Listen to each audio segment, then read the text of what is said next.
Big timers, we're back, and of course, we're still with the ambassador of Pinoy partying, no less than Mr. Tim Yap himself. Hello, Chal. Okay, Tim, we've been talking about the business, but of course, behind the business is a person who actually started this all. And even if you started this with other partners, let's go to your story. Yes. Okay, what was the turning point from just being an employee to an entrepreneur?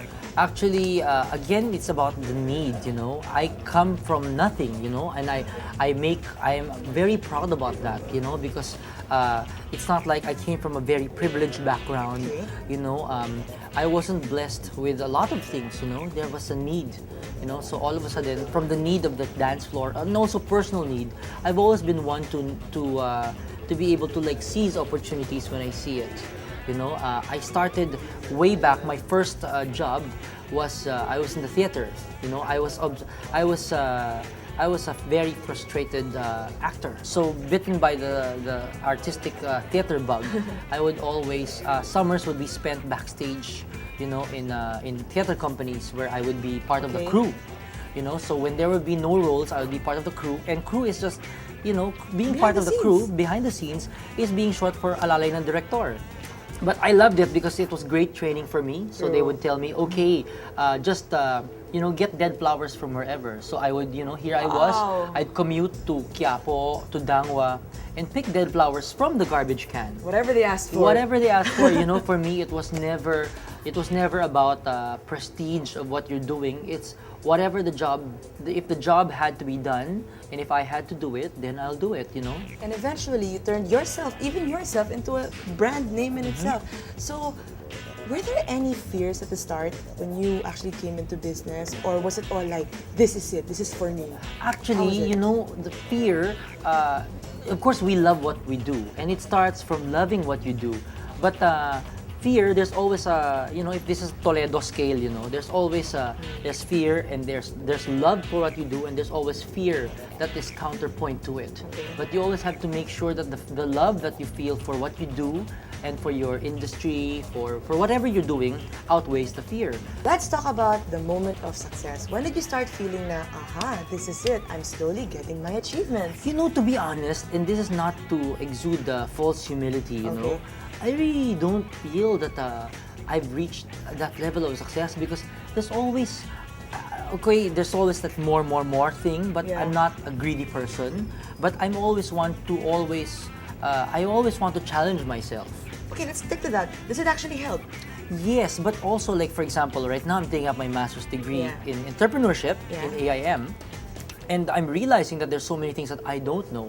So it's just like looking deep down into yourself, and with little moments of introspection into your life and into your business, that you realize that there are certain things that you still need to tighten to deliver a better message. Tim, you're young. Yeah. Wait, let me correct that. We're both young. Yes. And you are our celebrity entrepreneur guest today, and I think you have the perfect right to actually tell our viewers a bit of tip and advice on how to actually get their dreams, diba? Yeah. No matter what.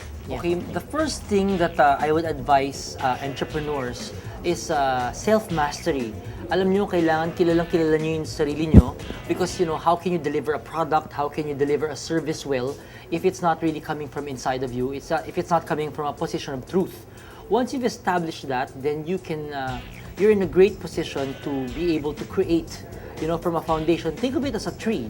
Pag tatanim ka, yung seed, ipahusayan mo yung pagtanim mo, then the trunk will be okay, the trunk will be strong enough, and then the leaves will reach out to the sun. Think of it as that kind of an organic process that starts from you as inside as a person, then it stems from you, it branches out to you being an entrepreneur. And once you have built that kind of foundation, that kind of reach, that's when you can bear fruit.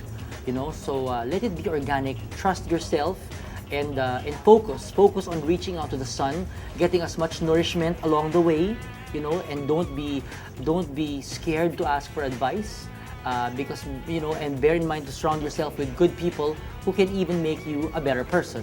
So in the end, that's really the goal of an entrepreneur. You make yourself a better person, and you make other people better people as well. Wow, very insightful, Tim. Thank you Thank so you, Chal. much. Thank you. From the ambassador of partying yata, mukhang ambassador of the young entrepreneurs. And celebrate life. Yan. Thank you so much, Tim. Thank you. An American entrepreneur by the name of Richard Branson said that business opportunities are like buses. Bakit? Bakit? Because there's always another one coming. So sunod-sunod lang yun. Dire-diretso. Wow naman. Having said that, I hope we're able to empower them in terms of, doing better things for their business and of course for their lives as well. And speaking of greatness, of course, why don't you grab a copy of this book, because I think it will help you to do great things in your business. This is GoNegosyo, Joey Concepcion's 50 Inspiring Stories of Entrepreneurs Celebrity Edition, at nasa baba naman ang aming first book, which is GoNegosyo. So with that book, you can of course read the inspiring stories of your favorite celebrities, just like Drew Arellano, Tweety De Leon.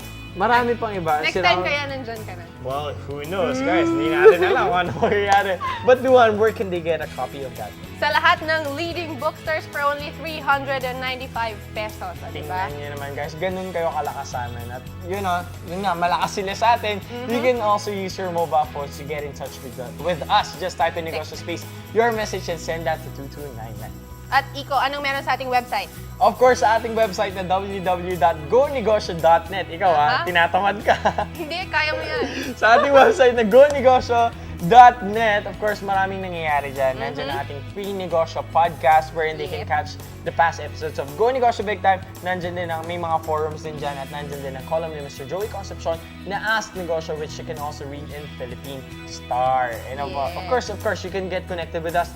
Nandiyan din ang schedule ng aming mga GoNegosyo caravans, katulad ng mangyayari on July 27, which is Go Team Negosyo in Baguio. So mga friends namin in Baguio, samahan nyo kami July 27 po sa Teachers Camp. Alright. Do we have some people to thank? Of course we do. Of course we do. Yes. Thank you to Levi's Jeans, MOS Salon for Men located in Timog Avenue, and of course, Dr. Melissa Lazaro of BL Derm Health Clinic. Alright, and I would like to thank Fanny Serrano, Annapolis branch, and of course, we would like to thank Reyes Haircutters and Conca. Thank you very much. Yes, Luan. So, another episode done. And of course, syempre, makikita-kita pa rin tayo next week, di ba? Tama ka ba? Alright, tama ka dyan, Nico. So, And ano bang meron next week? marami, abangan na lang nila. So medyo may clincher na ako. Siyempre, well, for sure, marami na naman tayong matututunan dyan, Nico. So, we'll see you guys again next week, only here on your favorite business show, GoNegosyo Bigtime! Sulong laban, huwag uurong.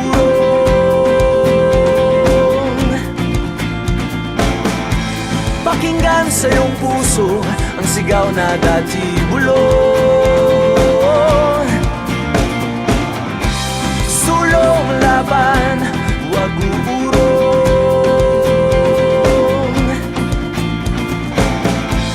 Pakinggan sa iyong puso ang sigaw na dati bulong.